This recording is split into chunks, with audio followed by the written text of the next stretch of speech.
I have had the ability to foresee the future since I was a child, and this time, I foresaw the outbreak of zombies. As the end of the world approached, I transformed the newly bought house into the last fortress. I brought my mother, stepfather, and stepsister together, with the tide of zombies surging. Can we survive? I woke up from my bed in a startle, with cold sweat soaking the quilt. I dreamed of the outbreak of zombies. Stinking corpses piled up like mountains, and after a while, the mountains began to wriggle. Rotten zombies crawled out of them one after another. In the dream, I clearly knew that there was still 1 month left before the zombie outbreak. This was not a dream, but a prophecy. Since I was a child, I have had the ability to foresee the future, and this future appears in my dreams. I can accurately know when things will happen. The first time I had such a strange dream was when I was 5 years old. I dreamed that it rained heavily for 3 consecutive days, and a mountain flood broke out, submerging our entire village. I was very scared when I woke up and told my father about it, but my father didn't believe me because our village was built on top of a dam. As a result, it really started to rain. Since I couldn't persuade my father, I lied to my mother, saying that my throat hurt and I needed to pick herbal medicine on the top of the mountain. My mother went with me, half believing and half doubting. Unexpectedly, just an hour after we went up the mountain, the dam collapsed, and the entire village was swallowed up by the flood. My mother almost fainted from crying, shouting in her mouth, "Alan, why didn't you listen to Jane?" Later, my mother remarried and took me to another faraway village. The man in this family also had a daughter named Jenny. After they got married, they worked diligently and finally managed to save enough money. With the help of an acquaintance, they built a new house. On the first night of moving in, I dreamed that the house would collapse the next night. I told my mother about this dream. This time, my mother didn't dare to be negligent and hurriedly tried to persuade Uncle Lee. It was very inauspicious for me to say that the new house would collapse just 1 day after we moved in. Uncle Lee smoked a pipe and ignored my mother. Jenny also secretly and openly scolded me for not wanting their family to have a good life. That night, I didn't sleep. I moved a stool and sat in the courtyard by myself. Uncle Lee and Jenny finally couldn't resist my mother and came out. At night, the house didn't collapse, but it rained. Uncle Lee put down his opium pipe and finally couldn't bear it anymore. He pulled Jenny and walked inside. My mother hurriedly went to stop them, but Uncle Lee didn't listen to her and kept struggling. As a result, while they were pulling each other, a strange sound suddenly came from the house. The next moment, It was that acquaintance who cheated Uncle Lee. He used all waste materials to build the house, resulting in a jerry-built project. My dreams have never been wrong. I must save myself quickly within this month, 30 days before the zombie outbreak. As soon as I got up early in the morning, I contacted the decoration company, returned all the windows I had installed in the new house, and replaced them with 3-layer explosion-proof glass. I bought a top-floor elevator apartment in the city myself. It had just been handed over not long ago, and most of the residents were still decorating. I quickly added sound insulation to the floor and walls, and also replaced the door with a super heavy anti-theft door that was 10 centimeters thick. The manager of the decoration company looked at me strangely. I just said that as a young girl living alone, I still needed to take good safety measures. The manager pursed his lips and agreed. He then suggested that I stick a one-way film on the glass, the kind that allows people inside to see outside, but people outside can't see inside. I nodded and agreed. 25 days before the zombie outbreak, after the house was completely renovated, I started purchasing according to the list. I was a food purchaser for a company and drove a pickup truck to haul goods everywhere. Most of the bosses of food factories knew me. I started buying things in the name of purchasing goods for the company. I definitely couldn't go to the supermarket to stock up. Such a high-profile purchase would only expose me quickly, and then my hiding place would be discovered. I was a girl without much strength, so I had to be careful in everything I did. I first bought 100 cases of mineral water and 50 large containers. In the early stage, I could fill the containers with water. Later, when there was no water, I could use the containers to collect rainwater. Then there were instant foods. I bought 50 cases each of self-heating hot pots and rice, 50 boxes of instant noodles of all flavors, and 20 gin each of frozen dumplings, tangyuan, sweet rice balls, xiaomai, steamed stuffed buns, soup dumplings, and steamed buns. I also bought hundreds of gin of frozen meat according to different categories. At the same time, the 2 large freezers I ordered were delivered to my home. They were just right for storing these foods that needed to be frozen. Next was the purchase of rice and flour. I stocked up 2,000 kilograms of rice and 500 kilograms of flour. Snacks were also essential. I bought 200 boxes each of potato chips and biscuits, 100 bars of chocolate, 100 cases of milk, 50 cans of milk powder, 10 cases of yogurt, and 70 cans each of various canned fruits. After the first round of purchasing, I didn't stop. After the zombie outbreak, The power would probably be cut off soon. Without power supply, the food in the freezer would also go bad quickly. I suddenly remembered that the company had bought 2 solar panels before, which had been idle in the warehouse. I drove to the company and secretly transported the solar panels out under the pretext of delivering goods. When my life was at stake, I didn't care if it was company property or not. Afraid of being suspected, I stood on the rooftop and installed the solar panels myself according to the instructions. Now I didn't have to worry about the electricity supply. 15 days before the zombie outbreak, I paced in the house and finally decided to bring my mother, Uncle Lee, and his daughter over. In the countryside, the situation with zombies would be more unpredictable, and that small courtyard couldn't protect them either, but I couldn't directly tell my mother that the zombie outbreak was imminent. If they accidentally told others about this, it would all be over. The phone rang once and was quickly answered. "Jane, why did you think of calling your mother?" I could tell that my mother was very happy and she missed me a lot. I choked up a bit, because I didn't want to be bothered by Jenny. I had never told them that I had bought a new house. My mother had always been thinking about taking out her lifetime savings to give me as a down payment. "Mom, I bought a new house in the city and want to invite you and Uncle Lee to live here. Please come to the city," I said, holding back my tears. My mother was a bit stunned, but then she became happy. Okay, my Jane has made it. Mom still doesn't want to bother you. You're alone in the city." "Mom," I interrupted her, "please come. I'm scared living in such a big house alone. Come on, I bought the top floor. You can bring the vegetable seeds and plant vegetables on the rooftop." My mother was silent for a while and finally agreed. She called Uncle Lee to answer the phone. Uncle Lee was also happy and said they would come next month. I couldn't wait until next month. I quickly said, "Come over quickly. Don't worry about the things in the house. Just bring all your clothes. I have everything else here." My mother and Uncle Lee still hesitated, but agreed. I told them not to tell others in the village, lest some fellow villagers come to the city and cause trouble for me. They agreed and booked the train tickets for 5 days later. After hanging up the phone, I went out to purchase again. I bought 400 gin of fruits, 400 gin of various vegetables, and 50 bags of ham sausages. I bought 100 bottles each of body wash and shampoo, 100 tubes of toothpaste, 100 toothbrushes, and 100 pieces each of soap and scented soap. I bought 50 each of down quilts and blankets, 50 pairs of soft-soled slippers, and I also bought underwear and panties, in addition. I bought 300 packs of tissues and 100 boxes of sanitary napkins. Then there were the seasonings for cooking. I bought 100 packs each of salt, monosodium glutamate, and sugar, and 10 cases each of soy sauce, vinegar, oyster sauce, and chili oil. I bought a total of 100 gin of various chicken breasts, chicken wings, duck wings, chicken feet, chicken tips, and duck feet. 10 days before the zombie outbreak, I went to the station to pick up my mother, Uncle Lee, and his daughter. Looking at my pickup truck, Jenny said in disgust, "I thought you were doing so well, but you're just driving a crappy pickup truck." Uncle Lee turned around and scolded her. "If you're so capable, why don't you buy a pickup truck for me to see?" Jenny didn't dare to talk back to Uncle Lee and could only mutter to herself, "Sure enough, once there's a stepmother, there's a stepfather." I took them home, looking at the room full of things. My mother was so shocked that she couldn't speak. "Jane, what are you doing?" I pulled my mother and Uncle Lee to sit on the sofa and sighed. "Mom, Uncle Lee, I had a dream again." Upon hearing this, Uncle Lee's body shook. Since I predicted the collapse of the house when I was a child, he had firmly believed in my dreams and would ask me from time to time if I had dreamed of anything. But after that, there had been no more prophecies, until this time. It was the 3rd time. I dreamed that there would be a zombie outbreak. My mother and Uncle Lee didn't know what zombies were, so I explained that they were something that humans turned into and would bite people after mutating. As long as someone was bitten by them, they would lose their consciousness and then turn into a zombie like them. After hearing this, Uncle Lee's hands were shaking. They quickly understood the reason why I had brought them here in such a hurry. After recovering from the shock, the two of them started to help with the preparations together.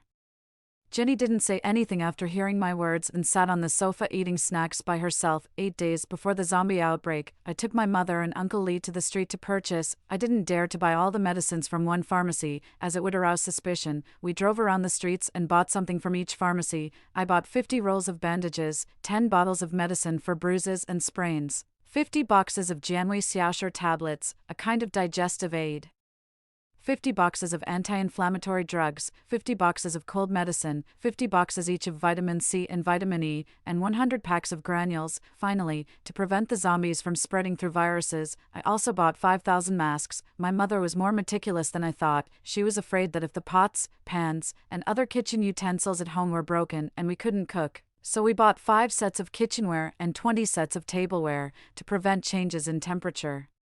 We bought 30 cases each of warm baby pads and cooling patches. Then I took the 2 of them to buy down jackets, pajamas, and bedding. Everything was in sufficient quantity, and we didn't consider the cost. When we got home, we happened to meet Jenny, who was coming back from outside. As soon as Uncle Lee saw her, he became anxious. "I told you that it's not safe these days. Even if you don't want to help, just stay at home." "What's the point of running out?" Jenny gave him a glare. "I won't be able to go out soon. What's wrong with me going out to see the wonderful world?" Uncle Lee couldn't argue with her, so he simply stopped talking. For days before the zombie outbreak, Uncle Lee had been worried these days. Finally, he discussed with me and decided to go to the street to buy some suitable tools, just in case. After saying this, Uncle Lee looked at me a bit sheepishly and said in a low voice, "Jane, can Uncle Lee have 10 packs of cigarettes?"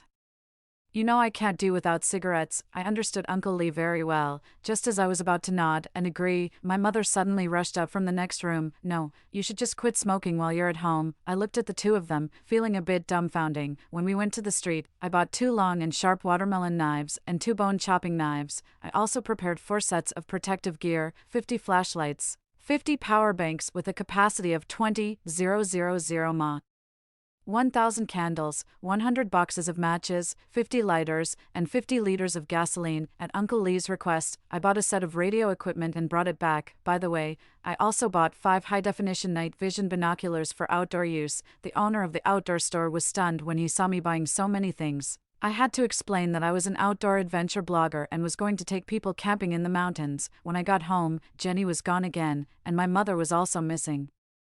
I went to ask Uncle Lee, and he said that my mother was on the rooftop. I ran up and saw that my mother had carried back several big bags of soil from the outskirts of the city. She sowed the seeds on the rooftop and started the urban farming life. This was great. Even if the zombie outbreak lasted for a long time, we wouldn't starve to death. The excrement we produced could also be used as fertilizer. After helping my mother tidy up the farmland, as soon as I got back home, I saw Jenny carrying a large bag of A4 paper back. "Jenny, what's this?" I asked. She looked at me. "We don't know how long we'll have to stay at home. I printed a lot of tabletop games, novels, and script murder games. At least we won't be bored to death." Then she took out 4 tablets from her bag and waved them in front of me. I bought a tablet for each of us. In the following days, Jenny was busy downloading all the popular TV dramas and movies in recent years, from amazing anti-Japanese war dramas to fresh and sweet dramas, from family trifles to fantasy battles. There was almost everything. My mother whispered to me, "Jane, look, Jenny is quite creative." I smiled bitterly. Except for her sharp tongue, she was okay. 48 hours before the zombie outbreak, I took Jenny to check floor by floor and found that except for a family on the 3rd floor who had already moved in, all the other households in our building were still under decoration. The 2 floors downstairs hadn't been sold yet and were unoccupied. Our building was located inside the community, relatively hidden. Uncle Lee and my mother were taking stock of the inventory at home, in addition to the existing things. They also bought some tools needed for farming. Besides, they stocked up another 50 barrels of mineral water. The large containers we bought at home were also taken out and filled with tap water. 24 hours before the zombie outbreak, my mother called all the relatives we were familiar with at home. Although she didn't say it explicitly, she still told them to stock up more food at home during the epidemic. I counted the property in my hands and found that I had already spent all my money on stocking up. Now I only had less than 10,000 yuan left. Uncle Lee comforted me, saying that after the zombie outbreak ended, the current currency might not be usable anymore. Thinking about it, I thought he was right and stopped feeling sorry for the money. 3 hours before the zombie outbreak, Uncle Lee and I took some construction waste and placed it in the emergency passage to create the illusion that there was no one upstairs. We also found the infrared sensors at home and placed them in the hidden corners of the emergency passage. In this way, once someone came upstairs, my phone would receive an alarm. However, the battery of the sensor could only last for about 2 years. We closed the iron door of the emergency passage, locked it with a large iron chain, and then nailed thick wooden boards to completely block this path. 5 minutes before the zombie outbreak, Uncle Lee used to be an electrician in the city. I pressed the elevator to stop at the top floor, and then Uncle Lee found the wires of the elevator and cut them with a pair of scissors. The entire elevator lost its power. Today was the weekend, and generally, there wouldn't be any decoration workers in the building, except for the family on the 3rd floor. There was no one else in this building, so no one would find out that the elevator was out of order. 1 minute before the zombie outbreak, the four of us in the family were all sitting on the sofa, the trending searches were displayed on the computer, and the news was playing on the TV. Although there was still the sound of advertisements, the whole room was eerily quiet. As time ticked closer, we all held our breath. Although there were still no relevant reports on the internet or on TV.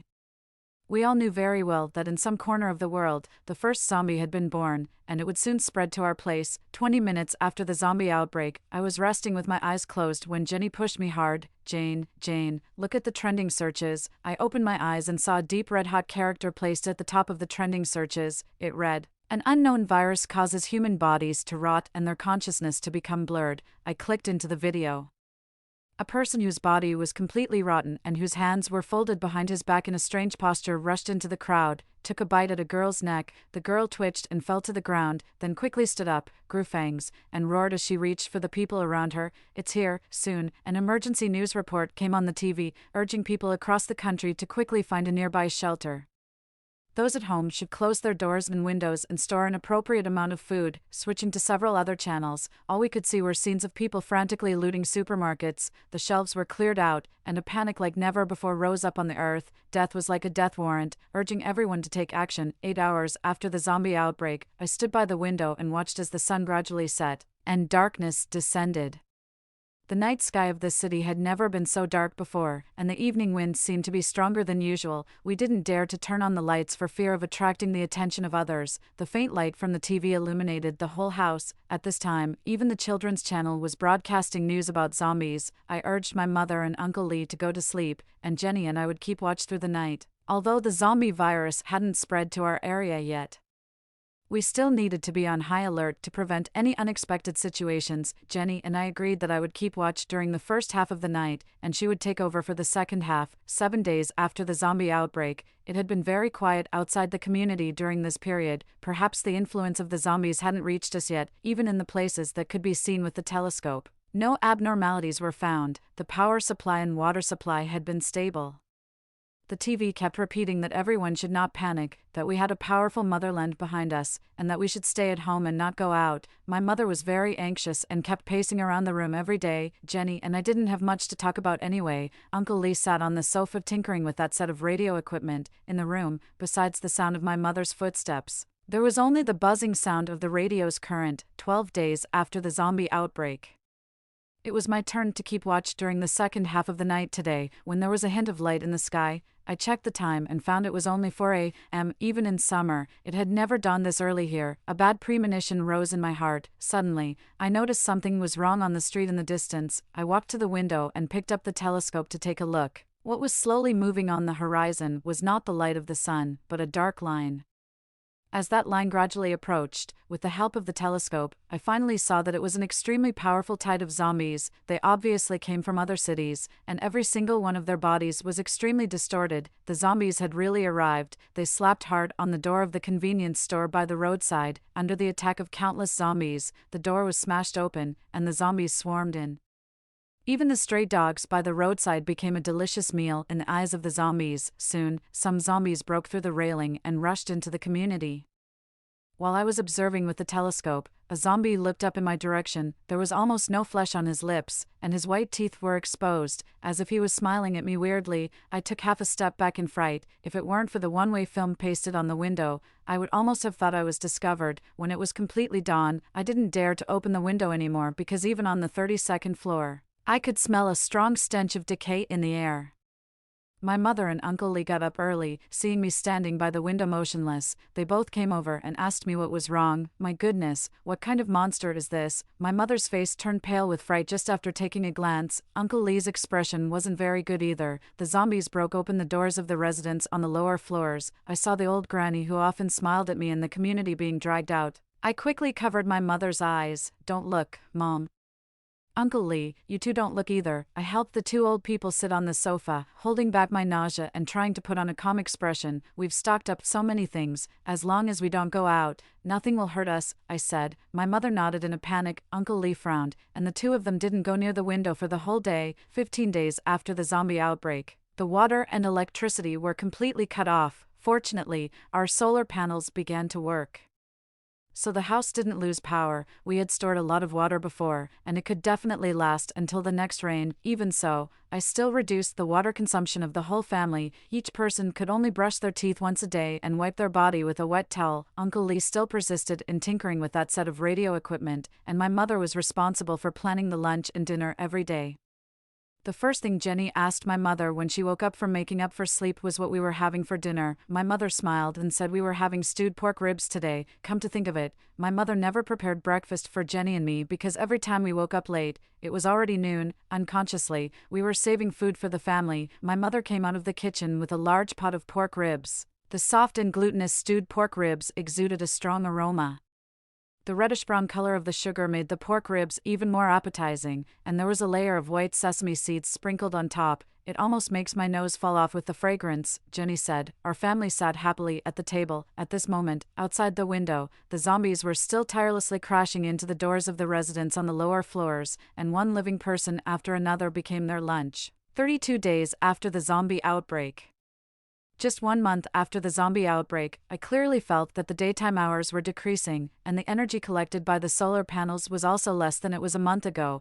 It rained twice during this period, which just filled the consumption of our daily water use. We no longer used the squatting pans and toilets. Instead, we used a plastic bucket to go to the toilet on the rooftop. The feces dried naturally and wouldn't bring us any unpleasant smells. At dinner time, my mother cooked 15 dumplings for each of us. Jenny was tirelessly reading a romantic novel and was absent-minded while eating the dumplings. Uncle Lee was also watching an amazing anti-Japanese war drama with headphones on. He had now accepted the behavior of having a meal while watching TV dramas. I was still calculating the consumption of food, water, and electricity. My mother, with the greatest piety towards food, sat upright and ate. The only sound in the room was the sound of us swallowing the dumplings. Suddenly, the radio placed on the coffee table buzzed once. We all looked up, glanced at the radio, and then looked at Uncle Lee. "Old man, is this radio broken?" my mother asked. This radio was newly bought, except when Uncle Lee usually debugged it. It had never made a sound. Jenny and I looked at each other and felt that something was wrong. No one said anything, and we all stared at the radio without moving.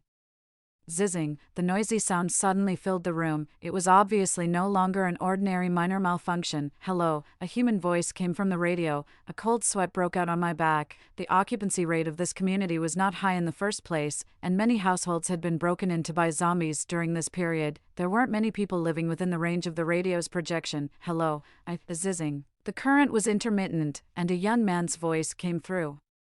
"My name is Max, and I have no ill intentions." Our family didn't say anything. Everyone knew that exposing ourselves at this time was completely a suicidal act. "My home is on the 11th floor of Building 6. I searched for this radio before. Please reply if you receive this." The current gradually stabilized, and the other party's voice was also very clear. We didn't reply to him. I shook my head at Uncle Lee and my mother, hoping that this person would give up on us soon. But the other party was obviously very certain of our existence and said anxiously, "I really have no ill intentions. Please believe me. My mother is 52 years old this year. She suddenly had angina pectoris and now needs quick-acting nitroglycerin. Please help me." My mother frowned and didn't dare to make a decision, although we didn't deliberately stock up on quick-acting nitroglycerin when we were stocking up. I knew that my mother always kept these medicines. "Please. The situation is really urgent now. If you have the medicine, please reply to me." The other party spoke very quickly and pleaded with us with a sobbing voice. My mother and Jenny both looked at me. Obviously, it was up to me to make a decision now. As long as I pressed the red button on the radio, the existence of our whole family would be completely exposed. But we were talking about saving a life now. Uncle Lee, who hadn't spoken all this time, finally said, "Jane, give them the medicine." I looked up at the door. That door had strong protective power, but should we really take this risk? After a long moment of silence, I still pressed that red button. "Hello, we have quick-acting nitroglycerin," I said briefly. The other party obviously let out a sigh of relief and quickly said, "Please tell me the address, and I'll send a drone to pick it up." Soon, the buzzing sound of the drone came from the balcony. The camera of the drone wasn't facing us, and the other party clearly showed that they didn't want to pry into the situation of our home. I tied the medicine to the drone, and it quickly flew away. Sitting on the sofa, I couldn't eat the dumplings anymore and was still very worried about what had just happened. If this Max could search for the radio in our home, what about others? Just as I was thinking, The sound of the drone rang out again. I ran to the balcony and saw that this time the drone was clumsily dragging a box, and there was a piece of paper pasted on it. I quickly took it down to check. It read, "Thank you very much. The quick-acting nitroglycerin was very useful, and my mother's condition has stabilized. There is a new drone in this box. Please be sure to accept it." I thought it was impossible not to accept it because the drone that had just come to deliver the thing had already left, 53 days after the zombie outbreak. It had been almost 3 months since the zombie outbreak, and the food that many people had stocked up on had already been consumed. There were also people in the community who had the idea of going out to find supplies. Some people chose to go out at night when the zombies moved slowly, but most of them didn't come back.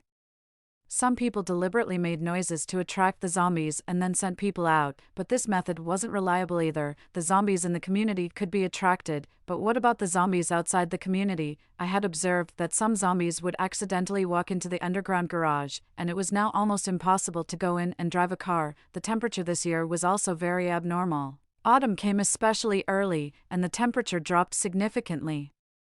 This winter might be more difficult to endure than any previous winter. My mother, seeing that the fat on our bodies was piling up more and more, set exercise time for us. The so-called exercise was to walk from the living room to the bedroom and then from the bedroom to the living room. We had to walk 500 circles every day, and those who didn't reach the step count wouldn't have dinner. Ouch, I really can't walk anymore. I'm not walking. Jenny collapsed on the sofa and rolled her eyes at me and my mother. My mother wasn't angry at all. If you don't walk, you won't have dinner. Jenny didn't care. She wanted to rely on the snacks I had stocked up on before for dinner. Was my mother so easy to fool? She huffed and puffed and moved all the things that didn't need to be cooked to her own room and then locked the door. Jenny let out a wail and reluctantly stood up to walk again. 82 days after the zombie outbreak. The weather had completely turned cold. When I was keeping watch at night, I tightly wrapped myself in the blanket. I had already gotten tired of playing the small games that I had downloaded on my phone before. I couldn't turn on the lights at night and couldn't read a book, so I just sat on the sofa blankly with that radio in front of me. Come to think of it, since Max came to borrow the medicine last time, we had turned off this radio, and there was a thick layer of dust on it. I pressed the switch, and a noisy current sound came out. Afraid of disturbing my mother and the others' sleep, I took out the headphones and connected them to the radio. I gently turned on that red button and tentatively said, "Hello, hello." An answer came immediately from the other side. I trembled in fright, but then I remembered that it was Max's voice. I pretended to be calm and said, "Aren't you asleep?" Max let out a soft laugh and then said in a gentle voice, "Just like you. I'm keeping watch at night." How did he know I was keeping watch? Oh, at this time, if it wasn't something urgent, everyone should be keeping watch. "How did you find the radio in our home before?" I asked. Max's breathing sound came through. I suddenly regretted buying such a high-precision radio. This kind of breathing sound really made people have all sorts of associations. When I was stocking up, I bought a lot of electronic devices. After the zombie outbreak, I took them out to study and accidentally found it, Max said. "Besides the radio in our home, are there any other devices?" No, Max was very certain. "When I found the device in your home, it was like finding a lighthouse while sailing in the dark sea. As a result, you actually turned off the device." Why did this tone sound a bit resentful? I raised my eyebrows and chose to avoid this question. "Did you stock up on supplies? Are you a prophet?" Max wasn't to be outdone. "What about you? Are you a prophet too?" "Oops, I really am a prophet." Seeing that I didn't answer, Max said to himself, "I used to study in Country M and majored in biology. Then I suddenly received an instruction from my superiors saying that the zombie virus had leaked, so I fled overnight and returned to the embrace of my motherland. Then I met you." Even though I could only hear this person's voice, my face instantly turned red. In the past 20-something years, I first came out of a small mountain village, studied hard in university, and after graduation, I found a job with a high salary but a lot of troubles. I hadn't had a moment of leisure, so until now, I was still a virgin who had never been in a relationship. Suddenly having a boy talk to me like this made me not know how to place my limbs. My long silence didn't seem to affect Max's mood. He said, "I'm on duty during the first half of the night on Mondays, Wednesdays, and Fridays, and during the second half of the night on Sundays. You can hang up the radio. Who wants to hang up the radio with you?" The 100th day after the zombie outbreak, our family's radio hasn't been turned off during this period. It seems that the other 3 people in the family don't object to the radio. Sometimes my mother even chats with Max's mother about daily matters. When the 2 of them are happy chatting, they will also make some food and send it to each other. Max's mother is from Guangdong, and the taste of the food she makes is completely different from that made by my mother, who is from southwest China. From this day on, the dishes on our table have never been repeated. The orientation of Max's house is exactly the opposite of ours, so that we can monitor the situations on both sides at the same time, and everyone is quite satisfied with this. However, except for me and Max, no one knows that we still chat when keeping watch at night. Max said that there are also 4 people in his family. Besides him, his parents, there is also a younger brother who is in high school. Wow, a high school younger brother. Can you introduce him to me? I said with a smile. Max was silent for a moment and then said, "Aren't I enough for you?" My and Max's night watch times are astonishingly similar. From this day on, keeping watch no longer seems to be such an unpleasant thing. The 149th day after the zombie outbreak, in the blink of an eye. Almost half a year has passed, and winter has officially arrived. Usually, the winter here is only around 2 or 3 degrees Celsius, but this year it has miraculously dropped to -5 degrees Celsius. When I got up in the morning, I saw snow falling from the sky for the first time. I wrapped my down jacket tightly around me and added 2 more warm baby pads for myself. The zombies seem to be very afraid of the cold and are all huddled in the corners without moving. Plus, they haven't eaten for a long time, so even if they move, they are very slow. Finally, Uncle Lee and I discussed and decided to turn on the heating air conditioner, and the temperature in the room became a little more bearable. Jenny is young and full of energy. She runs around without wearing a coat. Damn it, Jenny, put on your coat. What if you catch a cold? Uncle Lee nags Jenny 800 times a day, and Jenny has already become very thick-skinned. She gave us a sideways glance. All wrapped up like Zomzi, mumbled "It's none of your business" and walked away. The 153rd day after the zombie outbreak, as expected, Jenny caught a cold. The medicine reserves at home are still relatively sufficient. I took some cold medicine for her based on my limited medical knowledge. My mother said that Jenny caught a chill, and just taking medicine would make her recover slowly. After thinking about it, I went to the kitchen and cooked a bowl of fruit porridge for her. I brought it to Jenny's bedside. She glanced at it and mumbled, "Who asked you to meddle in my business?" However, her body was honest, and she obediently took the porridge and sipped it. I had nothing to do during the day, so I simply tidied up the things in Jenny's room. Although Jenny has a cold, she is in good spirits. Wherever I go, her eyes follow me, just like a child watching a teacher perform a show. Then she seemed to suddenly remember something. "Hey. Are you talking to Max on the radio at night?" I mechanically turned my head, and the things in my hand fell to the ground accordingly. Was I discovered for the first time talking to a boy at midnight? Seeing my stunned expression, Jenny rolled her eyes. "Come on, we're not junior high school students anymore. I won't tell your mom, anyway. I'm not like some people who are still single even at a certain age." I immediately grasped the key point of this sentence. "Oh. You have a little boyfriend," Jenny said openly. "Of course, my boyfriend is very nice. He's also from this city." She paused for a moment, and then her expression became a little unnatural. "I don't know how he's doing after the zombie outbreak has lasted for so long. In this troubled world, no one can guarantee how others are doing. It's already against the odds that I've managed to protect my family with my prophetic ability." I walked over and patted Jenny's shoulder. "Don't worry. Everyone has their own destiny." Seeing her disappointed expression, I added, "Everything will be okay." Jenny curled up on the bed with her face in her hands. It wasn't until I was about to walk out of the door with the bowl that she whispered, "Thank you, sister." This is the first time Jenny has called me sister since I moved into Jenny's family with my mother all these years. The 199th day after the zombie outbreak, the weather is extremely cold, and the daytime hours have shrunk drastically. The power supply from the solar panels is seriously insufficient. We can only reduce the time we use the air conditioner to barely meet our daily electricity needs. My mother took out all the down jackets and cotton-padded clothes at home. Each of us is wrapped in at least 6 pieces of clothing. Learning from the lesson of her last cold, Jenny even draped a blanket over herself. In the evening, there are faint signs of snow again. My mother finally decided that we would have hot pot today. The beef tallow base of the hot pot is gurgling. I quickly picked up a slice of tripe, blanched it in the pot for more than 10 seconds, and then stuffed it into my mouth. The crispy texture shocked my taste buds. Then came the shrimp paste, spicy beef. Just as our family was enjoying the meal, the radio rang again. I ran over to answer it, but I didn't plug in the earphones. Max's gentle voice with a bubbly tone sounded. "What are you doing?" I quickly looked back at the 3 people at the table. Fortunately, everyone was focused on eating, and no one noticed Max's extremely attractive voice. "We're having hot pot. My mom said it's too cold, so we're having something warm to eat," I said. "We had instant boiled mutton at home today." It seems that the 2 moms thought of the same thing. He chuckled softly. It seemed that he was doing something with his hands. And his tone was a bit casual, by the way. I sent you something, go and check on the balcony, Max suddenly said. I rushed to the balcony in a hurry, the drone just flew over, and a small box was hanging underneath it. I reached out and took it. It was a small jewelry box. When I opened it, there was a pink little pig ring inside. It was obvious that it was a handmade ceramic product. I went back to the radio, and this time I remembered to plug in the earphones. It's a little pig ring, yes, sending a little pig to a little pig.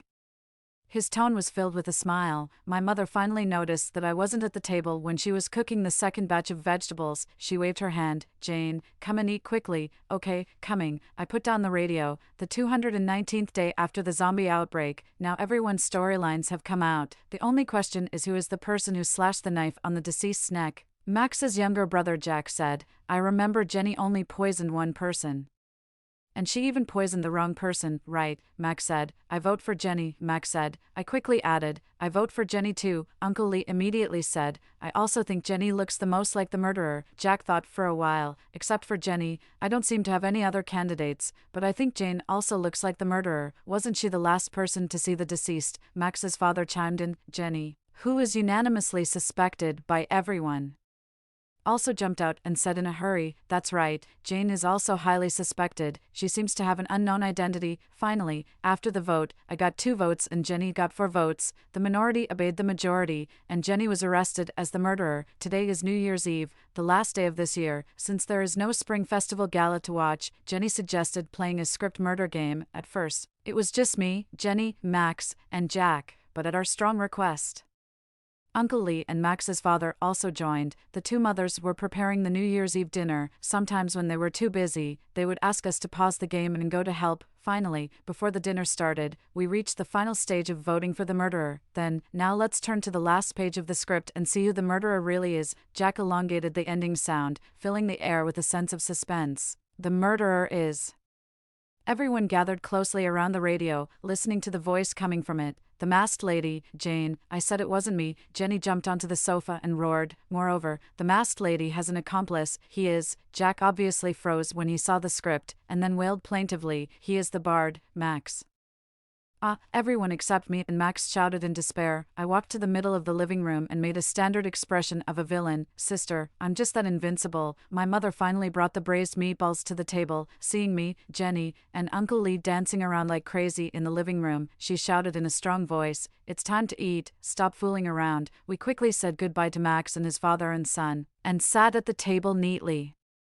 We still didn't dare to turn on the lights too brightly, but the dim yellow light revealed the faces of the 4 of us. Suddenly, I felt that it was really nice to be with my family. The zombies couldn't find any living people in the community, so they had to leave. Now there are no living things downstairs, except for a mess, looking out of the window. Unlike the New Year in previous years when the lights were bright, there are no lights in thousands of homes.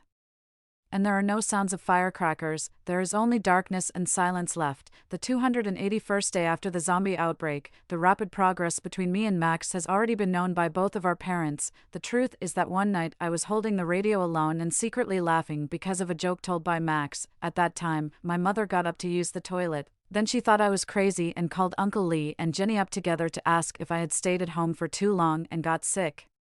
Jenny sat aside with an unstoppable smile on her face, looking like the couple I'm shipping is going to be together. Under my mother's interrogation, I finally pulled out the earphones in despair and let Max explain the matter to my mother, while I curled up in a corner of the sofa like an ostrich. The next day, my mother chatted with Max's mother on the radio for a whole day. Both sets of parents are quite satisfied. So during this period, whenever my mother is free, she and Max's mother discuss everything from how to plan the wedding to how many children to have. Is this going too fast? Max also occasionally comes up with some small surprises, including cutting the flowers that Max's mother has been raising for a long time and giving them to me. Later, Jack secretly told us that Max's mother didn't talk to Max for 3 days. The weather is gradually warming up, and we finally took off our down jackets, but at the same time, we are worried that there might be extremely high temperatures in summer. One day, when I was sitting on the sofa watching a drama, the sound of a drone came from outside. I originally thought that Max's drone was coming to deliver something, but then Jenny suddenly shouted, Sister, sister, come and take a look. I rushed to the balcony at once, but I saw at least dozens of drones slowly entering our community. Dear residents, there was something hanging on each drone.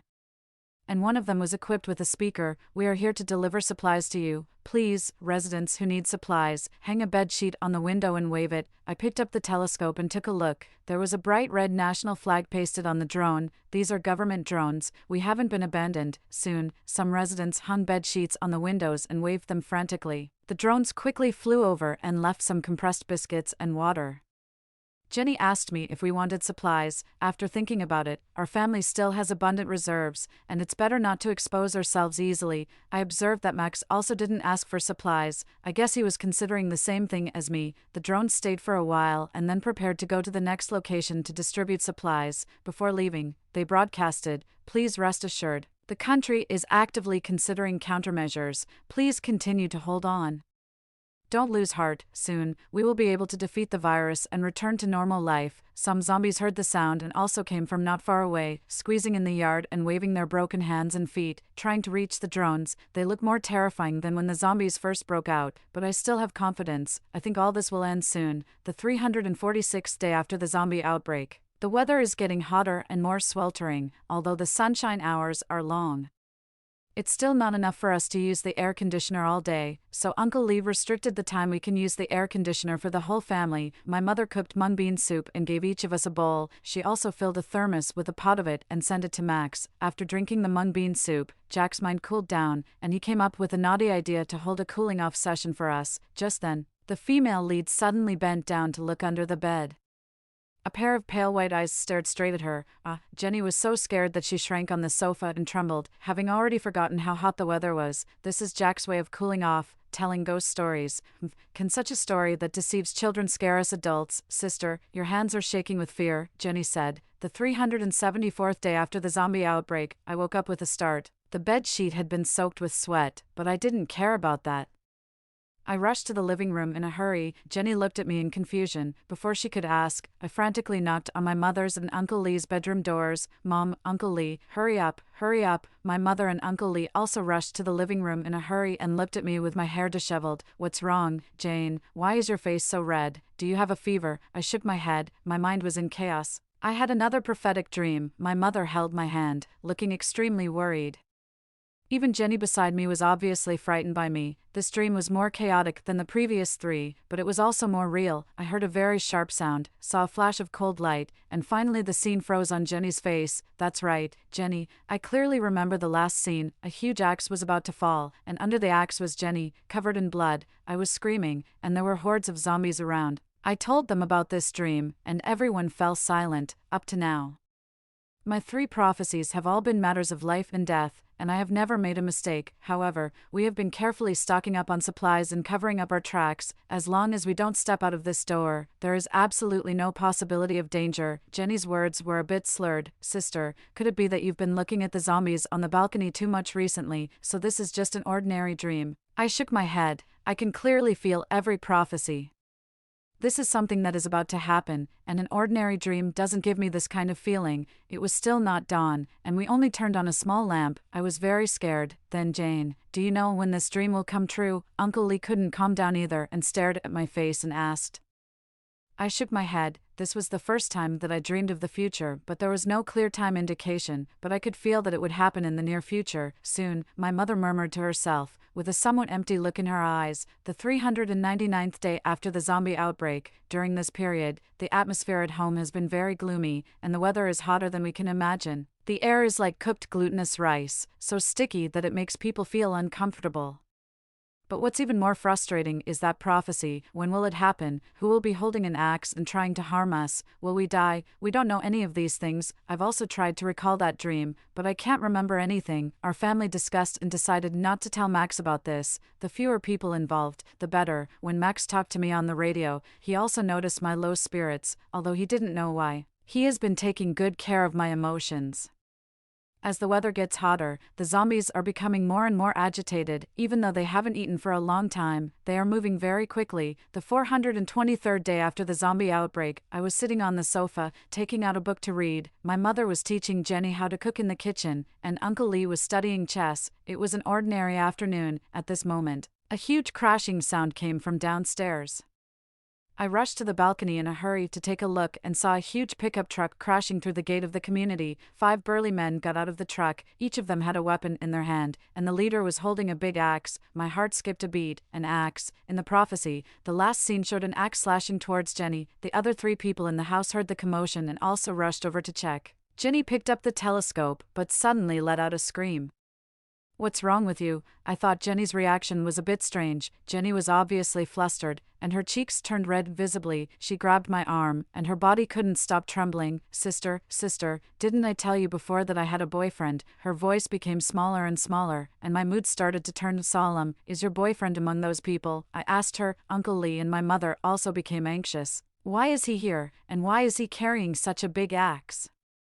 Jenny mumbled and couldn't say anything for a long time. "Hurry up and tell us, otherwise, even the gods can't save you." I had never been so nervous before, and my voice involuntarily became louder. Jenny was obviously frightened by me, and she was so anxious that tears were about to fall. Before you dreamed of the zombie outbreak," I reminded him to protect himself. I widened my eyes, in order to ensure that this prophecy wouldn't be leaked and cause unnecessary trouble.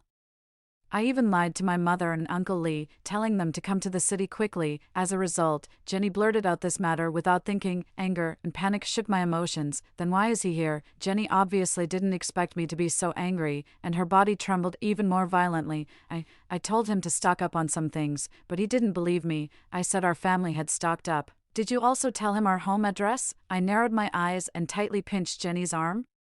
Jenny finally couldn't hold it back and burst into tears. "I know I was wrong, okay?" I was so angry that I couldn't stop my body from trembling. It was bad enough that she leaked the prophecy, but she also told others our home address and the news about our stockpiled goods. This is like directly telling people that our family has things and inviting them to come and rob us. Uncle Lee was so angry that he beat his chest and stamped his feet. My mother picked up the telescope and continued to observe. Suddenly, she turned around, and her voice was a bit shaky. "Jane, they are coming towards our building." I immediately looked down. Sure enough, those people were walking this way and killed the zombies that rushed towards them in the community like cutting watermelons. I quickly rushed into the bedroom, took out the watermelon knives and bone-chopping knives we bought before, locked the door, and turned off the radio to prevent it from suddenly connecting and making a sound. The elevator had already been cut off by Uncle Lee and me before. They could only climb the stairs. I just hoped that the height of the 32nd floor could consume their physical strength as much as possible. As time passed by, Uncle Lee and I stood guard inside the door, ready for anything. Just then, my phone suddenly let out a huge alarm sound. It was the alarm from the infrared sensor I installed downstairs before. Someone passed by and triggered it. I quickly turned off the alarm, and my heart had never beaten so fast. Bang! A dull sound of knocking on the door broke the silence. I knew this was the sound of them knocking on the emergency passage door. The emergency passage door itself is very thick, and it is also chained with a large iron chain and sealed with thick wooden boards. But with that huge axe in their hands, it won't take long for them to break through the emergency passage. By then, the only thing that can protect us is this super heavy anti-theft door in front of us. Jenny, it's Noah." A man's shout came. I turned around and looked at the stunned Jenny. It seemed that I was right. The person outside the door was Jenny's boyfriend. "Honey, open the door. I'm going to be bitten to death by the zombies. Have some pity on me." The whole family didn't make a sound, praying that Noah and his group would leave quickly. Bang, bang, bang. The increasingly dense knocking on the door made it almost impossible for me to think, and my hand holding the bone-chopping knife was sweating. "Noah, it seems that there's no one here. Did you make a mistake?" a young voice asked. "It's impossible. That stupid Jenny told me this was the place. She said her cheap sister had stocked up at least 2 or 3 years' worth of food." Noah's voice wasn't as loud as before, but I, standing at the door, could hear it clearly. Jenny might as well have given Noah the inventory list of our stockpiled goods. This family must be playing dumb inside. "Damn it, smash it," another rough voice sounded. As soon as they said it, they started to act. The sound of the axe hitting the iron door was like a wild beast roaring in my ear, dull but extremely lethal. "Jenny, open the door." They were still shouting Jenny's name while smashing the door vigorously. My mind was almost in a mess. In our family, there are only 2 young girls without much strength, plus 2 old people. On the other side are tall and strong men with highly lethal weapons in their hands. Our only reliance is these 2 doors. I will never let them break the emergency passage door, otherwise, we will be in danger. At the moment, there is still old duck soup being stewed in a pressure cooker on my mother's stove. I gritted my teeth, rushed into the kitchen, tightly blocked the air vent of the pressure cooker with a rag, and turned the fire on high. My eyes were fixed on the wall clock, and I was frantically calculating the critical point in my heart. 1 second, 2 seconds, 3 seconds. No. I picked up the pressure cooker and rushed to the balcony. At this time, my mother quickly opened the window. The moment I threw the pressure cooker out of the window, it exploded.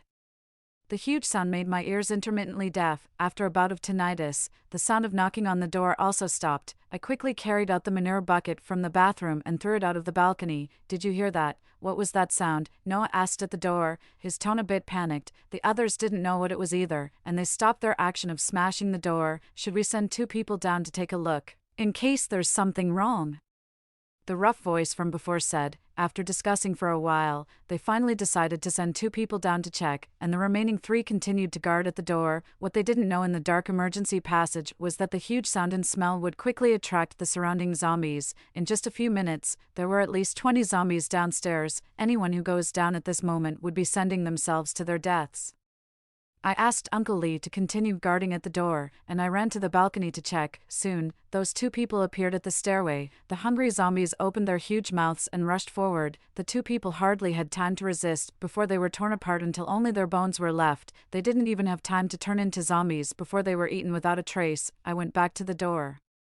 The 3 people didn't continue to smash the door but were waiting for the 2 who went downstairs, but they wouldn't be coming back. After a long time, the rough voice finally couldn't hold his temper. "Damn it, what are those 2 people doing? Do they need to take so long?" Noah was also a bit uncertain and asked, "Victor, it's been long enough for them to go up and down the stairs 2 or 3 times. Could those 2 brats have run away?" The person called Victor obviously didn't believe it.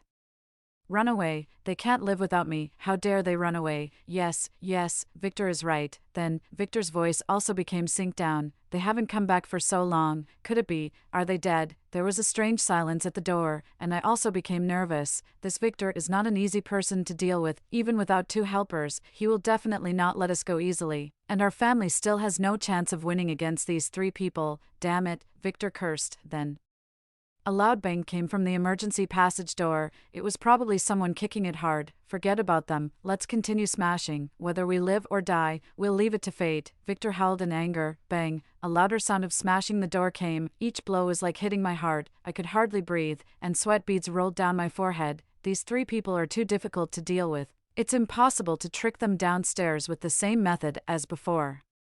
Although the sound of smashing the door is very loud, after losing 2 labor forces, their speed has obviously slowed down, but I'm afraid that door won't hold up for much longer. My mother was holding a watermelon knife in her hand, but her hands were already trembling. Even Uncle Lee, who is usually so calm, was sweating profusely, and Jenny was shrinking in the corner, shivering. I really wanted to kick her out and let Noah and Victor deal with her. The sky slowly started to get dark, and the light in the room was obviously insufficient. I could no longer see Uncle Lee's face clearly even though he was close to me. These few hours were extremely torturous. Just as I was about to sit back on the sofa to take a rest, the emergency passage door suddenly made a strange sound, changing from dull to sharp crunch. The door was broken through, and the wooden boards were also damaged. Oh no. Uncle Lee couldn't control his expression anymore and looked at me in horror. My mother almost fainted, finally opened. Noah shouted and ran to my door. Such a new door. There must be someone inside. "Victor, you were right. This family is indeed playing the coward inside." The door in front of me was being slapped frantically. "Jenny, open the door for me right now." It was completely dark. Jenny pulled me aside. "Sister, how about we open the door for them? This can't go on like this. When they come in, they will definitely just take a little food and leave," I sneered. "Just take a little food and leave. Jenny, you're too naive. Did I stockpile so many things for you to eat just to make you so full that you can't even think properly?" There were tears in Jenny's eyes, and she didn't argue with me as sharply as usual. This time, she really couldn't say anything. On Noah and Victor's side, since they couldn't knock the door open, they were going to smash it again, but after climbing the stairs, smashing the emergency passage door, and not having enough nutrition for a long time, they were already exhausted. The super heavy anti-theft door of my house was made when we were stockpiling goods. It definitely couldn't be smashed open in a short time. Sure enough, after trying for more than 10 minutes at the door, they finally couldn't stand it anymore and stopped smashing the door. It was already very dark, and they hadn't had dinner. Soon, These people discussed at the door and decided to go back to the car to rest and continue smashing the door tomorrow. Hearing these people walking away one after another, I let out a sigh of relief. I went to the balcony to check and saw that it was indeed 3 people who went downstairs. The zombies that came here after hearing the sound had scattered a bit. There weren't many zombies downstairs. These 3 people also found the bodies of their companions after dealing with a few zombies. They didn't clean up the bodies but walked straight towards the pickup truck. It seems that their relationship is also very fragile and can break easily. My mother's face turned pale with fright. She walked into the kitchen without saying a word, heated up some leftovers, and we ate them hastily. No one said anything. Tomorrow will be a tough battle. While eating, I was thinking about countermeasures. Jane, you're too tired today. Go and rest first. I'll keep watch during the first half of the night, Uncle Lee said, and then he looked at Jenny and was a bit disappointed with her. Jenny will keep watch during the second half of the night. You are the pillar of our family, and you need to rest well. I didn't refuse. I was too tired today and really didn't have the energy to keep watch at night anymore. I went back to my room and fell asleep as soon as I lay down. The 424th day after the zombie outbreak, in the middle of the night, I put my phone beside the bed and was sleeping soundly when the alarm suddenly rang. I woke up with a start and looked at the phone. It was the alarm from the infrared sensor. Could it be that Noah and the others came back? I didn't even have time to put on my clothes. I rushed to the living room but didn't see anyone. Strange. Usually those who keep watch sit in the living room, right, after waiting for a few minutes.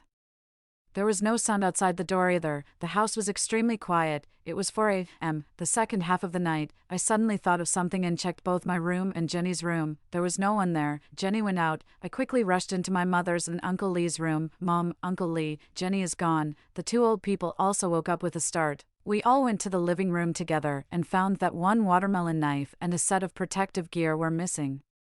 Jenny was very likely to have run out to find Noah. Oh, this damn Jenny is so worrying. Uncle Lee slapped his thigh, and tears fell from his eyes. I gritted my teeth. After all, Jenny is my stepsister, and I can't just ignore her. Mom, Uncle Lee, you stay at home. I'll go find her. I put on a full set of protective gear for myself, picked up the bone-chopping knife, took one last look at my mother and Uncle Lee, and opened the door and went out. I quickly passed through the dark emergency passage, and the sound of my feet stepping on the stairs echoed in the space. As I got closer to the first floor, I heard sounds outside, very scattered but also very intense. I'll kill you, a sharp female voice sounded. It was Jenny's voice. I didn't care about anything else anymore and ran down quickly the moment I stepped out of the unit door. A rotten face with protruding eyeballs suddenly appeared in front of me, a zombie. I instinctively waved the machete. Not far away at this moment, I saw Jenny stabbing a watermelon knife into a man's chest. The other 2 men had just dealt with the zombie beside them. When they turned around, they found their companion was dead. They ran over quickly, raised their knives, and slashed towards Jenny. Jenny resisted fiercely, but under the pincer attack of the 2 men from the front and the back, she inevitably took several severe slashes on her arms and back. Blood spurted out. And in just over 10 seconds, Jenny was covered in blood and flesh. I held my nerve and quietly approached from the bushes beside. Jenny waved the knife wildly, and one of the men was hit in the thigh. Instantly, the skin and flesh split open, and the white bone was exposed. The man winced in pain and instinctively bent over to check. Just at this moment, I jumped up from the woods and hacked hard on the man's back. He fell to the ground directly without even having time to make a sound, however. Jenny was kicked down by the other man and was sent flying 1 or 2 meters away. The man rushed forward, raised the axe high, and with a flash of cold light, it was about to fall. That dream, I desperately ran forward and waved the bone-chopping knife in the opposite direction of the axe. Clang, the 2 knives collided violently in the air. At that moment, my hand was broken, and both the axe and the bone-chopping knife flew out due to the loss of strength at the same time. I lost my balance and fell on Jenny, who was already covered in blood. The man opposite also staggered a few steps. When he saw me, his expression twisted instantly. He rushed over and picked up the axe, and then rushed towards me again at a rapid pace. Jenny and I were about to become the victims of that axe. Just then, a knife appeared out of thin air and instantly pierced through the man's heart. He widened his eyes in disbelief, and the axe fell to the ground. The man was dead, and his body fell down. Behind him holding the knife was a young man with a gentle face, but there was unexpectedly a look of determination on his face. I couldn't get in touch with you all day. When I heard the noise, I knew something was wrong with you, he said, panting. This voice was Max's. My tears welled up instantly, and I stared blankly at Max. I didn't expect that when I met him for the first time, I was in such a mess. And my hand was broken too, he smiled at me and said. This isn't the time to be in a daze. Look, following his hand, I saw a large number of zombies that had come because they heard the noise. I forced myself to pick up the bone-chopping knife with my left hand and stood side by side with Max. Let's get married after the zombies are eliminated, Max said. I pursed my lips and didn't say anything. We both rushed forward at the same time and fought against the enemy with all our might. We consumed a great deal of physical strength. There were too many zombies, and we also had to protect Jenny, who had lost consciousness. More and more zombies gathered. We dragged Jenny and fought while retreating, but this was approaching our limit. We're going to die, I said as I slashed a zombie to death, and the slime splashed all over Max and me. No, we won't, Max said firmly. The dark mass of zombies blocked the front. I rushed to the corner and closed my eyes, ready to wait for death. Just then, gunshots rang out. There was a continuous burst of gunfire, and large numbers of zombies fell in front of my eyes. The bullets whistled past my ears. In the distance, a large group of people in camouflage uniforms were approaching with their guns raised. The zombies quickly lost their resistance. I watched as the last zombie finally fell to the ground and let out a long sigh of relief. Several soldiers ran over and saluted me. Hello. You weren't bitten by the zombies just now, were you? I was too tired to speak and could only shake my head weakly. We were sent by the country to clean up the zombies. Don't worry, the country will restore order soon. Be strong, the soldier said. Yes, we have a powerful motherland behind us. The military doctor came to bandage the wounds of Jenny, Max, and me, and also set my broken hand back in place. Several military vehicles were parked at the entrance of the community, and the soldiers were doing the final cleaning in the community. One or two of the soldiers helped Max send Jenny and me up to the 32nd floor. When my mother saw us, tears streamed down her face. My dreams have never been wrong. I must save myself quickly within this month. No way, we can't accept your rations. The soldier waved his hand at us. I argued with them for a long time, and after much persuasion, I finally managed to give the things to them. The soldiers bid us farewell and left with a large bag of instant food.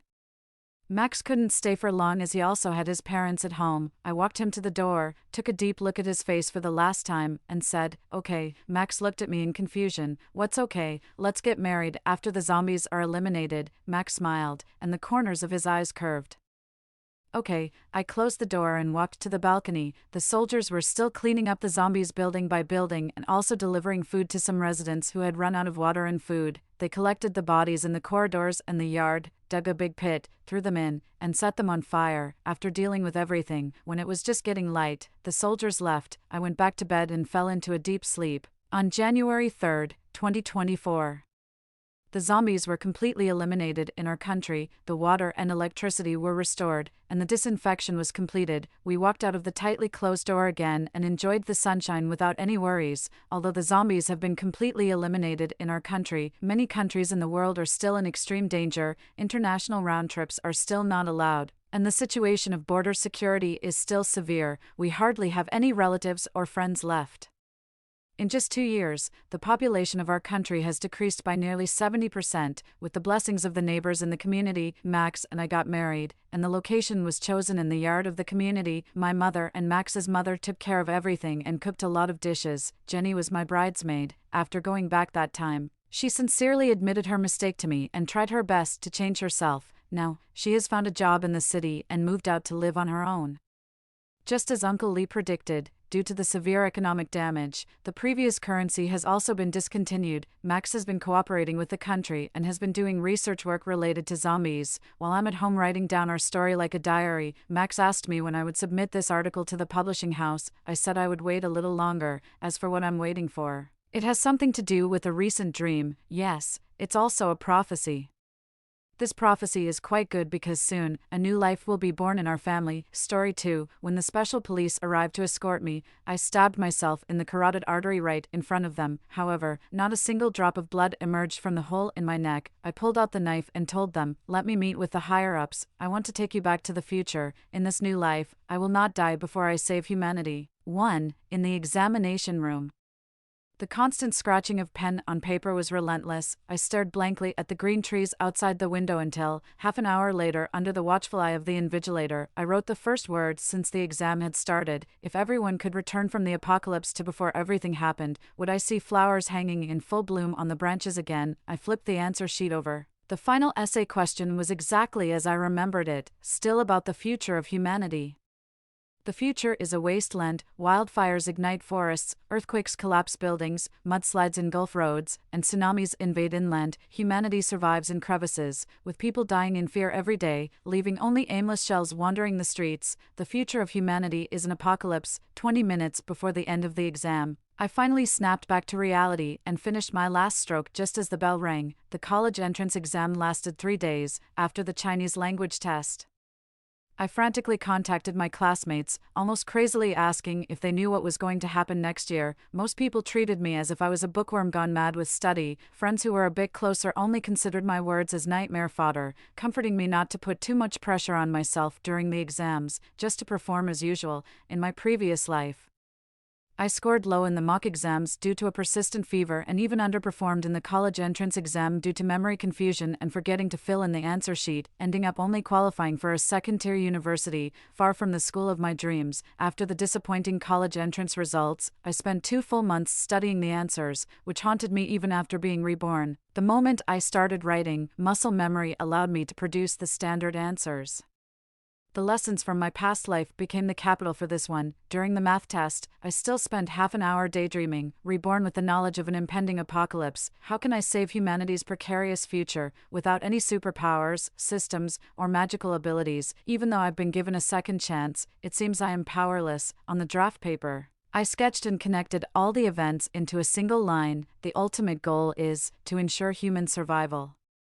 As a poor high school student with no money, power, or resources, all I could rely on was the memory of my past life. Yet, this did not reassure me. Instead, it made me more panicked. With only 1 year left before the apocalypse, if I could find a powerful backer within that year, there might still be a chance to save everyone before the end times. I took a deep breath and finally decided to write down the calculation steps according to the standard answers. The following days were the same.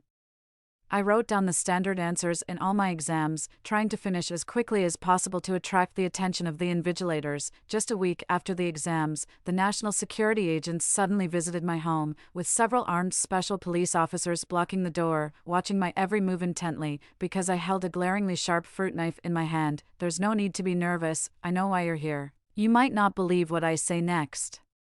So I'm going to demonstrate something first before we talk. I smiled slightly and without hesitation, I stabbed the knife into my carotid artery. 2. The knife passed right through my neck, and I held onto the handle, pulling it out with lightning speed. Apart from a hole in my neck, it seemed nothing had happened. The special police quickly subdued me on the ground, and I obediently handed them the knife, barely able to speak through the hole in my throat.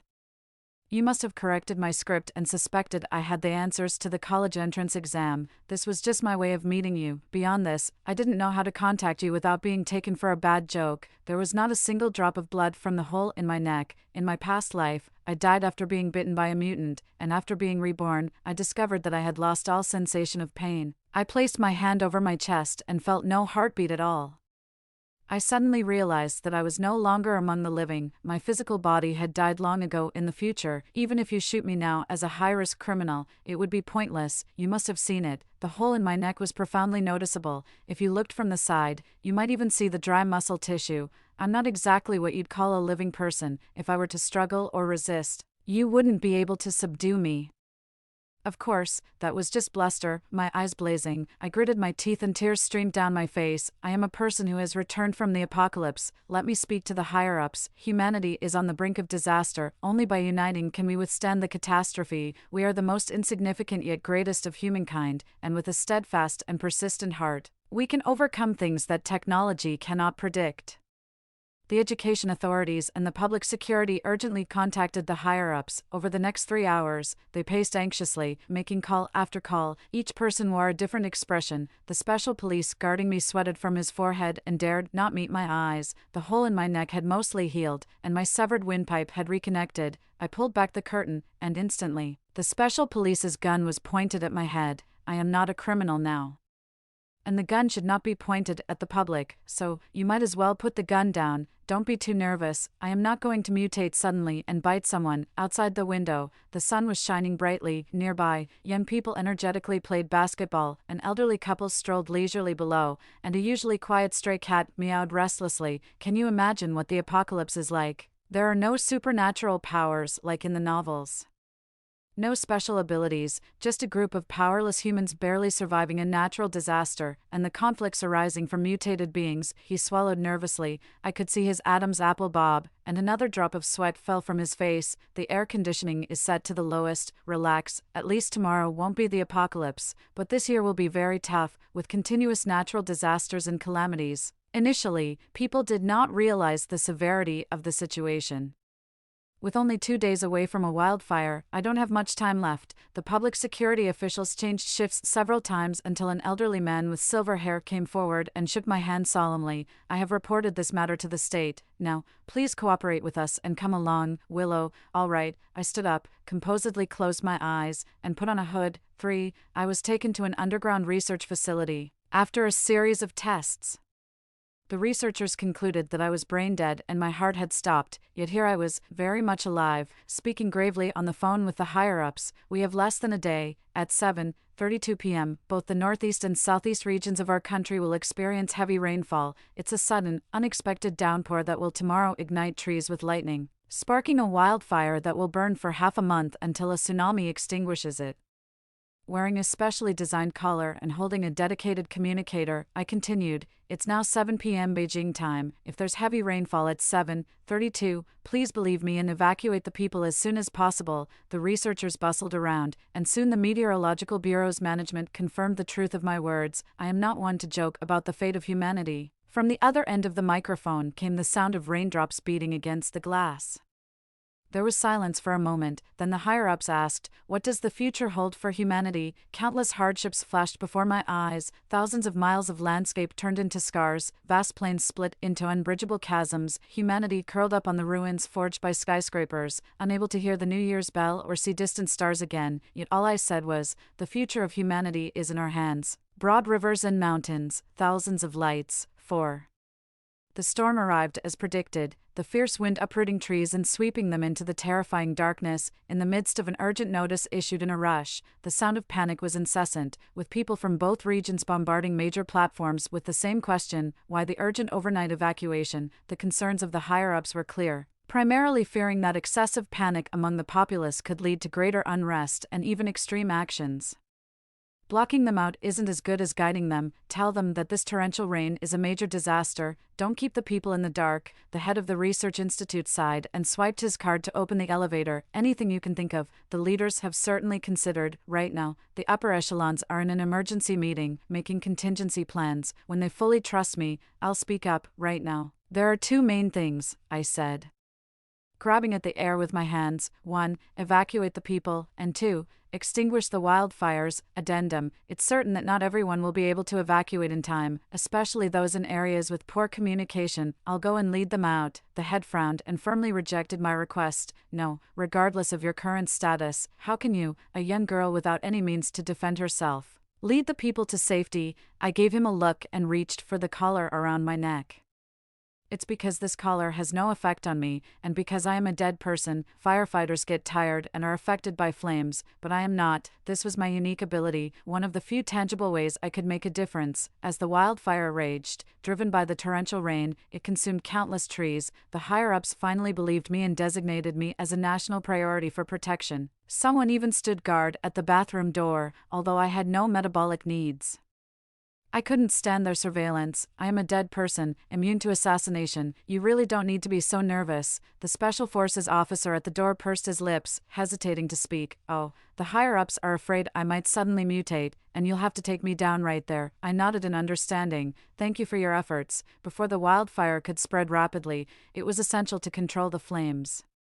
Or it would be like my previous life. Humanity would not only suffer heavy losses, but also be forced to abandon a large habitable area and relocate to remote regions. I dialed the higher-ups with a heavy heart. If you still want to go to the scene, no need to say more. I can share everything in my mind with you, right now, without holding anything back. I can only be effective on site. Isn't it better to reduce the casualty rate? The other side remained silent, and I took a deep breath, unable to stop tears from streaming down my dry cheeks. If you still insist on locking me up, I will escape under the muzzle of a gun. I am not a living person, I do not know fatigue or hunger, and I will head to the disaster area overnight. Why did I cooperate with the nation from the start? It was to reduce civilian casualties and unnecessary sacrifices. I could have just hoarded supplies and hidden away in a safe corner, or I could have spread panic and created chaos. But all I want is for the people to be safe. The higher-ups hung up the phone, and I handed it back to the head, quietly remaining by the window of the ground floor research institute, watching the pouring rain. 2 hours later, the higher-ups called back. "A special plane will take you there," I replied. "Okay, evacuate immediately if the situation turns bad. Don't act recklessly. As long as people are alive, that's what matters most." "Right," I couldn't help but smile. The fire station chief watched me, then looked towards the raging wildfire not far away. "Yes," he nodded very seriously, "but I am not really alive." I turned and ran with them into the blaze, passing through barriers of orange-red flames, stepping deeper into the heart of the fire. In a daze, I saw a dilapidated village on the other side of the flames. "Captain, do you see a village in there?" The captain glanced deeper into the fire briefly, then shook his head. "No." "Are you having heat-induced hallucinations?" I fiercely wiped the rain off my face. With the enhanced vision of a mutant, I couldn't possibly be mistaken. Many villagers had moved soaked firewood to the edge of the flames. I could even see the wrinkles on an old man's face and the unlit cigarette at his lips. "I need to go deeper into the center of the wildfire. There's a village blocked by the flames, and there are people there. But the wildfire will reach there soon." I turned back to report to the designated liaison officer. "Please inform the higher-ups about the situation here. If the fire department asks, tell them I passed out from the heat during the rescue." The liaison officer nodded reluctantly. I put down my water hose and entered the fire from a rarely trodden path. The high temperature baked my skin through the protective suit, cooking the fats and making the inside of my clothes sticky. The flesh sticking to the clothes had already melted from the heat, but was rapidly healing due to the mutant's abilities. "Fortunately, I am just a breathing shell." I burst out of the flames and immediately fell into the mud, rolling twice. The villagers were on high alert. I removed my face shield, revealing a particularly disheveled face. A downpour soaked me through, and I was grateful the rain was getting heavier. Otherwise, this village would have been engulfed in the fierce wildfire. I took a breath, and the old man with the cigarette spoke before me. "It's a young girl. Huh, did you get burned anywhere? Come inside and drink some water. Us old men can hold on for a while longer. The fire won't get through." He pointed to the mud house behind him, then to me, and finally to the wildfire that was about to burn through the encirclement. Rain soaked into the wrinkles on his face as he stood in front of the wildfire, like a guardian deity transformed from a millennium-old tree. The elderly living at the foot of the mountain always created fire breaks, but the wildfire was fierce. If delayed any longer, the people here would soon become part of the sea of flames. I was about to urge everyone to evacuate quickly when a young boy about 7 or 8 years old came running and tumbling over, crying, "Grandpa, the fire has reached behind the village." The old man silently took a puff of his cigarette. I quickly crouched down to hug the boy, wiping the rain off his face. "It's okay, the people's soldiers are here. I'll lead you to safety. Don't be afraid. I'm too old to move. It's okay to stay." To return my soul to its home, I paused. Several elderly villagers gathered around, with a few frightened children clinging to the adults. I patted the boy's head, soothing his emotions. "You take the children and go. The old men will hold off a little longer. The children won't agree to that." I turned to ask the boy, "Do you want to stay with your grandpa forever?" The boy nodded firmly, his eyes reflecting the flames and filled with hope. "Elder, follow my lead. Let's move to the open ground first. With the heavy rain, the fire won't spread so quickly." After leading everyone to the open ground, I took a risk and dove back into the wildfire. Braving the scorching heat, I painstakingly made my way out. Step by step, my protective suit had long been incinerated. Flames had reached the corners of my eyes, blurring my vision. At last, I saw the captain's anxious face again. "What's going on? Where are the medical staff?" I coughed out a mouthful of ash and quickly grabbed the captain's arm. "There's no time to explain. A village to the east is about to be hit by the wildfire. Call the nearest helicopter for a rescue. Hurry." The eye ruined by the wildfire oozed pus, severely impairing my vision. Staggering to my feet, I approached the communication officer. "Give me the covert locator." "The one with national defense-level security." He hesitated for a moment before detaching it from the communication gear and handing it to me. I swallowed the locator. "You're being too extreme. Even if your body is different from others, you shouldn't be this radical. I'm out of time. Have the pilot follow the locator. Quick." I put on a new protective suit and rushed back into the inferno. The helicopter arrived just in time, minutes after I reached the village. The pilot along with medical staff, quickly arrived and moved all the villagers to a safe zone before the wildfire could reach the village. Yet, I still felt uneasy. I declined the pilot's offer to take me with them and vaguely explained my physical condition to him. The helicopter took off, evacuating the area. I continued searching along the edge of the village and finally heard sobbing from a nearby cellar. A dirty little girl with tears streaming down her face. "Why are you hiding here? Come on. Let's go somewhere safe." But the little girl shook her head. "No one wants me, you don't have to either." With the wildfire encircling the village, only one area had weaker flames. I took off my protective suit to cover the girl completely, then tore a piece of cloth, soaked it with rainwater, and covered her mouth and nose. "Why not? I came specifically to take you out. No one gets left behind, that's why I'm here." I held the girl tightly and plunged headfirst into the wildfire. The flames destroyed my flesh and melted my body. The rate of healing couldn't keep up with the damage, reducing my arm to nearly a skeleton. "Don't look up, don't look at anything, just keep breathing, we'll be out soon." As I stumbled out of the wildfire zone, the little girl passed out from lack of oxygen, but fortunately, her life was not in danger. After the medical team administered first aid, they looked at me silently. Everyone was watching me. I silently returned their gaze, lifting a hand as another piece of charred flesh fell off. The media's cameras perfectly captured my emergence from the firestorm, broadcasting it across major video platforms. Despite efforts by higher-ups to suppress the coverage, differing voices raised the same question: is this still human?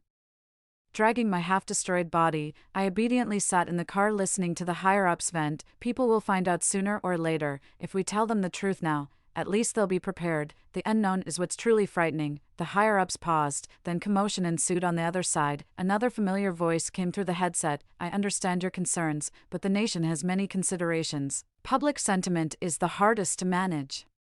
Telling them now that we're facing an apocalypse in a year might lead many to adopt a just 1 year left attitude, stirring up conflicts and chaos, ultimately leading to complete societal breakdown. Before the apocalypse arrives, humanity might destroy the world first." In my past life, I often heard this voice intermittently around the old signal towers, firm yet gentle. Tears streamed down almost instantly. Tears I hadn't shed throughout my struggles in the apocalypse were now exhausted in this new life. Curiously, my blood had already dried up. "My tears are always as full as my emotions. You chose to serve the nation, so you should trust us." I gave a bitter smile and continued his words. "Trust that we can protect the people. Trust that the blue seas and skies will return. Trust that the eternal night will be dispelled by light. Trust in the beautiful future of a 1 in 10,000 chance." My tattered hand grasped at the void, and I grinned, laughing until tears choked my throat, until my voice was hoarse and I couldn't utter a clear word. "Let's name the plan," the higher-ups stated. I stepped out of the contact vehicle. The torrential rain showed no sign of lessening. The wildfire's flames grew weaker. Countless firefighters rushed to the scene. Everyone was disheveled yet vibrant with life. The name of the plan is Return 12.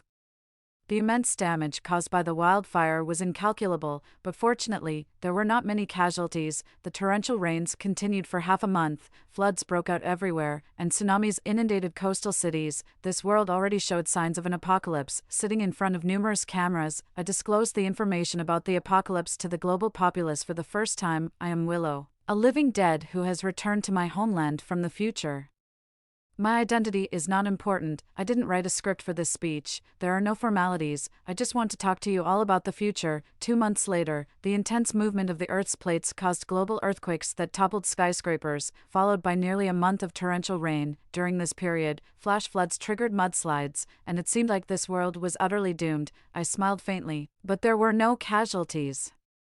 The government timely relocated the people to the northwest regions, and every country in the world established their own bases where people live and work in peace, albeit with a slight calcium deficiency. Life isn't much different from before the apocalypse. However, panic still spread rapidly, and I knew that intense conflicts were breaking out all over the globe. Humans, naturally afraid of death, seem insignificant in the face of the apocalypse.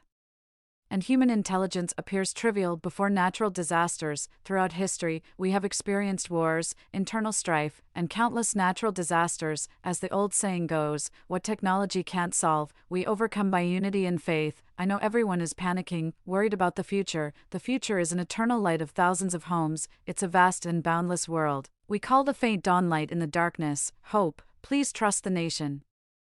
Please trust the nation that is striving for this, the me who is working hard to change this bleak future. 14. You paint a grand vision, but setting aside whether we can establish the bases within a year, even if they are established, how can we accommodate a population of 1 billion? The leader's calm voice came from beside me. I looked around. There were no media present. After the meeting, the internet was polarized. Some people firmly believed in the government, while others were extremely pessimistic, thinking that humanity had no future. I omitted one thing in my speech, that is the mutants, like me, they neither live nor die, lack conscious will, slaughter their kind, and can turn normal people into mutants. Those who died in natural disasters are just a small part. It is interspecies violence that is the main culprit leading humanity to the brink of extinction. The domestic population will sharply decrease to millions until I return.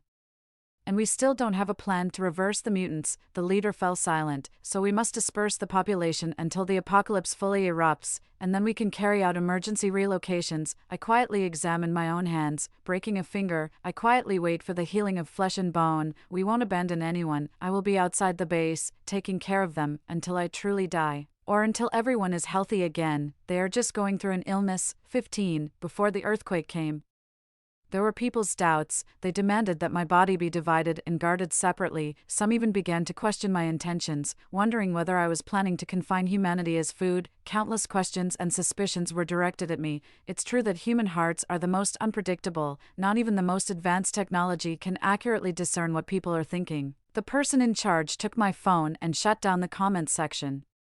I shrugged indifferently and walked out of the research institute. Everyone on the street nodded at me. It's because you can't predict it, that machines cannot replace humans. This uniqueness belongs only to humankind. Some people panic, question, and think about killing me. Others trust and firmly believe that I can lead humanity towards a brand new future, so vibrant, so alive. 16. If I were her, I'd just hide and live on my own. The apocalypse is meant to select humans. No wonder everyone criticizes her for being too saintly. I boldly read out this comment during my recent speech. There was silence below. Yes, I am a saint. Not even a year ago, I was still in the apocalypse, fighting over a bite of moldy cat food with others. I just hope that humanity never has to know what moldy cat food tastes like. 17. As I walked out of the meeting room, I was drenched with dirty water.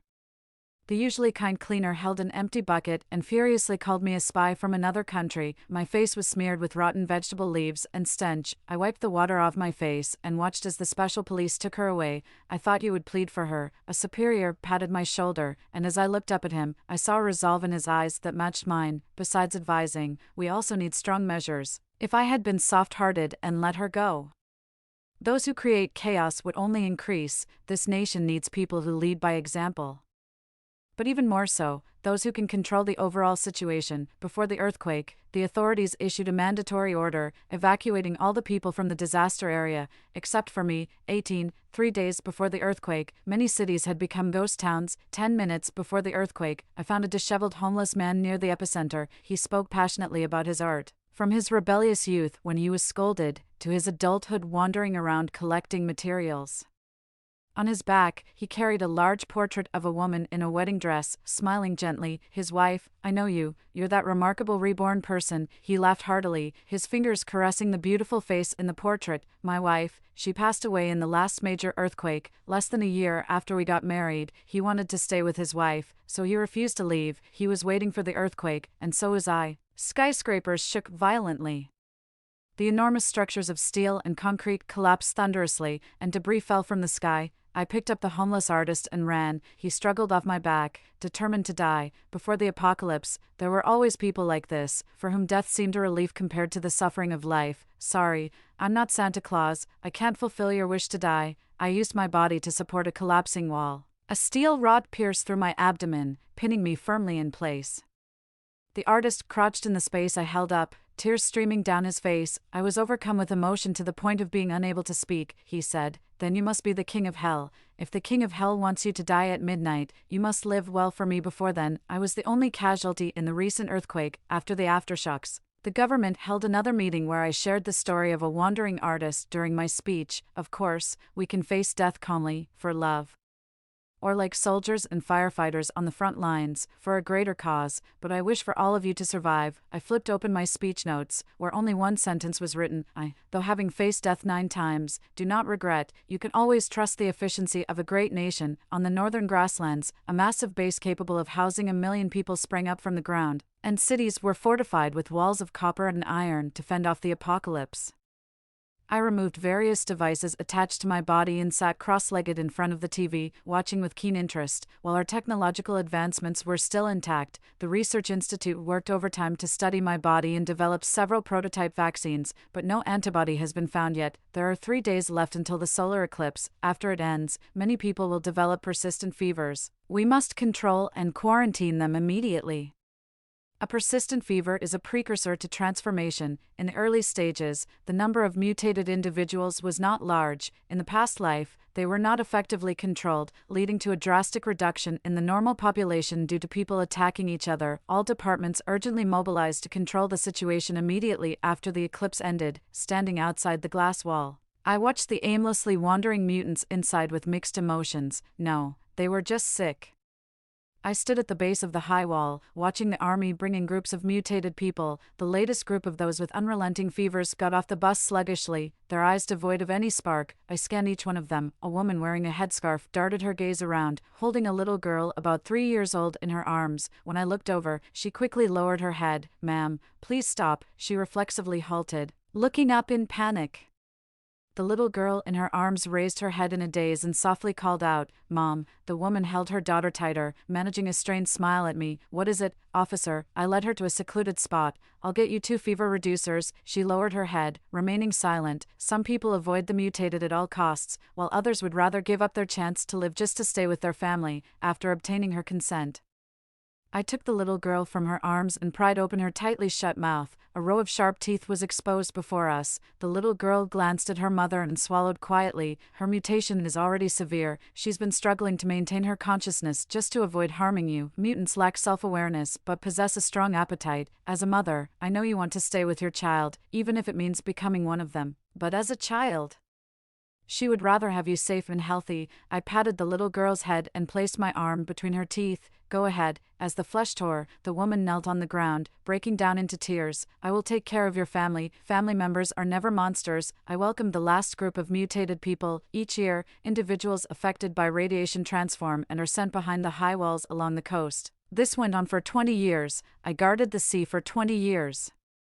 Never stepping beyond the high wall, nations around the world united and finally discovered a meteorite in the Brazilian rainforest that continuously emitted radiation. 21 years into the apocalypse, a 20-member suicide squad paused at the edge of the Brazilian rainforest. I received the news and rushed to the scene before they entered the rainforest. "You are going to destroy that meteorite. This is a one-way mission." The team leader, a retired Special Forces soldier from our country, he laughed heartily, his eyes devoid of any fear of death, filled only with hope. "Yes, we know, but only by destroying it can humanity have a guarantee of survival." The team, composed of individuals from different countries, speaking various languages, simultaneously let out a cheer of "Yes, I'll go in, you guys evacuate immediately." The retired Special Forces soldier shook his head and pushed me further away. "Hero, you've already done enough for humanity, plus, we're all about to transform.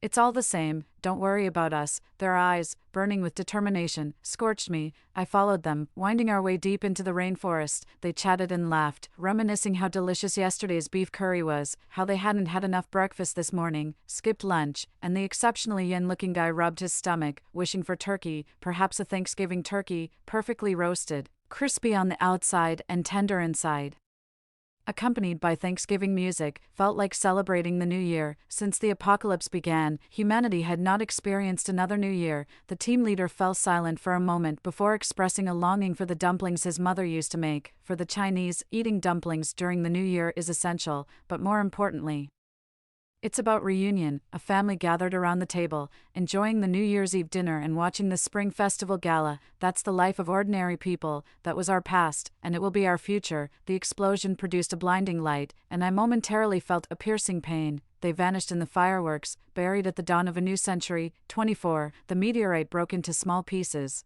its radiation less intense than before. I collected the dust from the ground and packed it in my backpack to take back to my country. The first batch of the special vaccine showed promising results in clinical trials. Subject no, one's brainwaves gradually restored, and they regained some autonomous consciousness. Once again, I sat in the conference room, broadcasting this good news to the world. Meanwhile, my body was slowly decaying. The vaccine had no effect on me. I didn't belong to this world, merely a soul that escaped from despair. Luckily, I brought new hope. 25. In the first year after the vaccine was successfully deployed, my body decayed to the point where I could barely walk. I sat in a wheelchair, quietly listening as the leaders awarded the scientists. At the end of this meeting, we want to thank a young girl who came from a dim world and brought us eternal spring. I froze, and as a staff member pushed my wheelchair, I quickly pulled up my blanket to cover my face, half decayed and oozing pus, was not fit to be seen by the public. The leader gently removed the blanket from my face, proudly pinning a medal on my chest. Thank you for teaching us about patriotic duty and for bringing us flowers that adorn the branches, the sun over the ruins, and the vast, distant mountains and rivers. The roof of the conference room slowly opened, and the first rays of morning sunlight streamed in, reflecting in my eyes. My body stopped decaying the moment the sunlight touched me. A strange vibration came from my chest. Thump, thump. It was the deafening sound of a heartbeat. It was the deafening heartbeat heard around the world.